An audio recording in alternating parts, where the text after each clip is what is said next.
మేము ప్రశ్నిస్తే మేము ప్రజల పక్షాన పోరాడుతూ మీరిచ్చిన హామీల మీద మీరు నిలబడండి, ప్రజలను ఆదుకోండి, ప్రజల కన్నీళ్లు తుడవండి అని అంటే మమ్మల్ని మీరు గొడ్డల పార్టీ అంటారా? ఎందుకంటారండి మమ్మల్ని? వైఎస్ఆర్ కాంగ్రెస్ పార్టీ మా నాయకుడు జగన్మోహన్ రెడ్డి గారు 5 ఏళ్ల పాలనలో రాష్ట్రంలో ఉన్నటువంటి చదువు నోచుకున్నటువంటి పిల్లలందరినీ కూడా తల్లులకు అమ్మఒడి ఇచ్చి ఎంకరేజ్ చేసి కార్పొరేట్ స్కూల్లో చదివితే ఏ విధంగా ఆ పిల్లలు షైన్ అవుతారో, పిల్లల భవిష్యత్ కోసం ఆలోచించి అమ్మఒడి లాంటి పథకాన్ని తీసుకొచ్చి పిల్లల్ని చదివించినందుకు అంటారా మమ్మల్ని? రాష్ట్రంలోని ప్రజలందరినీ కూడా ఆరోగ్యశ్రీని ఇంకా పెంచి 25 లక్షల వరకు కూడా కవరేజ్ ని పెంచి ఆరోగ్య ఆసరా లాంటివి ప్రవేశించి తల్లి బిడ్డ ఎక్స్ప్రెస్ ని తీసుకొచ్చి ఎక్కడ మందుల కొరత లేకుండా, ఎక్కడ ఏ ఇబ్బందులు లేకుండా మెడికల్ కాలేజీలు కంప్లీట్ చేయాలనేటువంటి గొప్ప ఆశయంతో ముందుకు వెళ్ళినటువంటి మా నాయకుడిని, మా పార్టీని అందుకంటారా మీరు?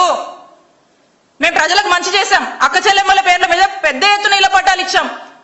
రాష్ట్రంలో 31 లక్షల మంది ఇళ్ల పట్టాలు ఇచ్చాం. మేము దానికంటారా మమ్మల్ని?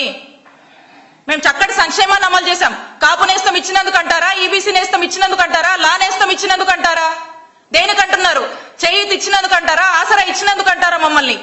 దేనికంటున్నారు మమ్మల్ని గొడ్డల పార్టీ అని? సమాధానం చెప్పాలి చంద్రబాబు నాయుడు గారు. మీరు